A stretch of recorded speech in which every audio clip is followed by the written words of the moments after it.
और पप्पू यादव जी सलाह दिए हैं कि कांग्रेस को लालू जी का छोड़ कर करके अपने पैर पर खड़ा होना चाहिए। इससे अच्छा मौका कब मिलेगा? तो कांग्रेस क्यों नहीं लड़ेगा? कांग्रेस को भी लड़ना चाहिए। क्यों नहीं लड़ेगा? कांग्रेस बीपीएल हो गया, इतना अपमान सहेगा? और पारस जी से बात हमारा नेतृत्व करेगा, जो एनडीए गठबंधन का नेतृत्व है वो। नमस्कार, आप देख रहे हैं न्यूज फॉर नेशन। मैं आपके साथ अभिजीत सिंह। बिहार में 4 सीटों पर उपचुनाव होना है। लोकसभा चुनाव के बाद ये 4 सीटें जो खाली हो गए हैं, वहां से जो विधायक थे वो अब सांसद बन गए, इसलिए अब वहां पर उपचुनाव होना है। इसी बात करने के लिए हमारे साथ हैं जदयू के मुख्य प्रवक्ता हैं नीरज कुमार।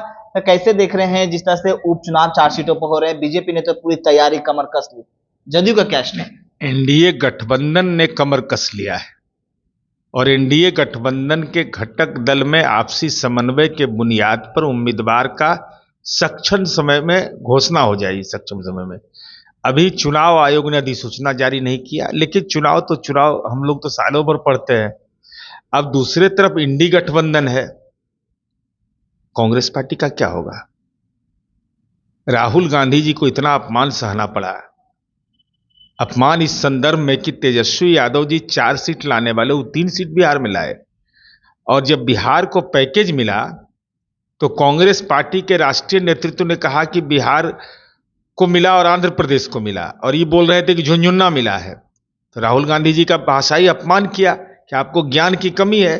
अब हालात यह हो गया कि अगर 4 सीट में 1 सीट भी नहीं दीजिएगा, राष्ट्रीय पार्टी है, तो ये तो चिंता की बात है भाई। हालांकि उनका अंदरूनी मामला है, कांग्रेस अपने आत्मसम्मान के लिए खड़ा होगी कि नहीं। और पप्पू यादव जी सलाह दिए हैं कि कांग्रेस को लालू जी का छोड़ कर करके अपने पैर पर खड़ा होना चाहिए। इससे अच्छा मौका कब मिलेगा? 4 सीट पर चुनाव है, लड़े, जो होगा देखा जाएगा। लेकिन एनडीए गठबंधन का क्या है? एनडीए गठबंधन में 4 सीटों पर उपचुनाव होना है, जिसमें पारस जी भी 1 सीट की मांग कर रहे हैं। एनडीए के घटक दल हैं। बिल्कुल, पारस जी एनडीए के घटक दल हैं और पारस जी पर माननीय मोदी जी की कृपा भी रही है। माननीय मुख्यमंत्री नीतीश कुमार जी ने भी उनको राज्य में मंत्री बनाया था, उसका केंद्र में आदरणीय नरेंद्र मोदी जी ने मंत्री बनाया। तात्कालिक कारण से वो चुनाव नहीं लड़े, लेकिन एनडीए गठबंधन के साथ रहे। इसलिए हमारी उम्मीद है, बरकरार है कि एनडीए गठबंधन के जब पार्ट है तो सक्षम नेतृत्व है। ऐसे बेवफा नहीं निकलेंगे कि एनडीए से अलग होकर के वो कोई निर्णय लेंगे, मुझे ऐसा विश्वास नहीं होता। तरारी सीट की मांग कर रहे हैं कि 2020 में हमने तरारी सीट जीते, चुनाव लड़ा, 2nd पोजीशन पे थे, इसलिए हमें तरारी सीट दीजिए। बिल्कुल, उनका जो उम्मीदवार थे, उनका जो वोट आया, वो बिल्कुल सही बात बोल रहे हैं। लेकिन इस संबंध में वही तो हम भी कह रहे हैं, कांग्रेस को भी अच्छा वोट आया था, तो कांग्रेस क्यों नहीं लड़ेगा? कांग्रेस को भी लड़ना चाहिए। क्यों नहीं लड़ेगा? कांग्रेस बीपीएल हो गया, इतना अपमान सहेगा? और पारस जी से बात हमारा नेतृत्व करेगा, जो एनडीए गठबंधन का नेतृत्व है वो बात करेगा, तो हम लोग एकजुट होकर चुनाव लड़ेंगे।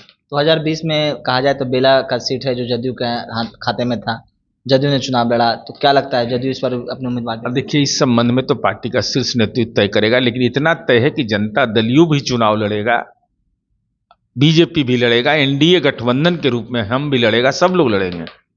लेकिन चर्चाएं तेज चल रही है महागठबंधन की। आप बात करते हैं कि महागठबंधन में चर्चाएं तेज चल रही है कि जो 4 सीट खाली हुए हैं वो अब उनके ही परिवार के लोग जाएंगे, जिनके वहां से लोग जीते हैं, सांसद बने, अब उनके ही परिवार के लोग जाएंगे। अब वो भी बगैर फीस के चल जाएगा तो ठीक है, ठाक है।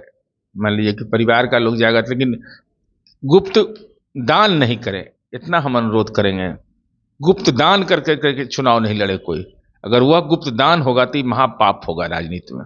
अब बहुत झेला बिहार ने। किस तरह का गुप्त दान? गुप्त दान होता है, कुछ हल्का फल्का दान, पात्र में कुछ डाला जाता है। अब उसका भी स्थान कहाँ है, वास्तुशास्त्र से किधर रखा हुआ है, पेटी हमको नहीं मालूम, जमीन उमीन वाला तो मालूम है। अब जमीन वाला सब पकड़ा जाता है, तब गुप्त दान चलता होगा। अब गुप्त दान कौन लेता है, कब लेता है? एकादशी को लेगा, पूर्णिमा को लेगा। अरे लड़ाना है जिसको लड़ाइए, लेकिन दान उन मत लीजिए। अब एकदम घिना गया है दान के मामले में लोग। 1 सीट पर तो चुनाव हुआ, लेकिन एनडीए को अभी महागठबंधन को बिहार का सामना करना पड़ा।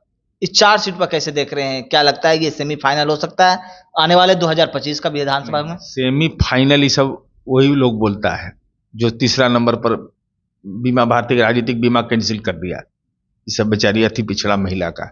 इसलिए चुनाव तो चुनाव होता है, चुनाव चुनौतीपूर्ण होगा। एक तरफ एनडीए गठबंधन, दूसरी तरफ एनडीए रहेगा। वो तो आरजेडी का सीट खाली हुआ है, एक मांझी जी का, एक सीपीआई का, क्या लगता है कब्जा कर पाएंगे? आप लोगों की एक भी सीट जीती हुई नहीं है एनडीए की। नहीं, ठीक है, नहीं जीते तो हम जीतने का प्रयास तो करेंगे ना। अब वो कांग्रेस पार्टी को देगा कि नहीं भाई, ये बहुत महत्वपूर्ण विषय है, इसको इनकार नहीं करिए। कांग्रेस का अपमान है। और कांग्रेस, पप्पू यादव जी का सलाह मानिएगा कि नहीं कांग्रेस पार्टी? कि लालू जी को छोड़िए, अपने पैर पर खड़ा होइए, कि मौका मिला अपना पैर पर खड़ा हो जाइए। 4 सीटें तो 8 पैर रहेगा। 8 पैर जिसको रहेगा उसको कुछ बिगाड़ेगा कोई? एकदम नहीं बिगड़ेगा। हिम्मत करके मानना चाहिए कांग्रेस पार्टी को। अब पप्पू यादव जी कांग्रेस के साथ खड़े हैं, पप्पू यादव जी का सलाह इनको मानना चाहिए। क्या कुछ कर रहे थे जदयू के मुख्य प्रवक्ता नीरज कुमार, आपने सुना। इस तमाम खबरों न्यूज़ के साथ नमस्कार।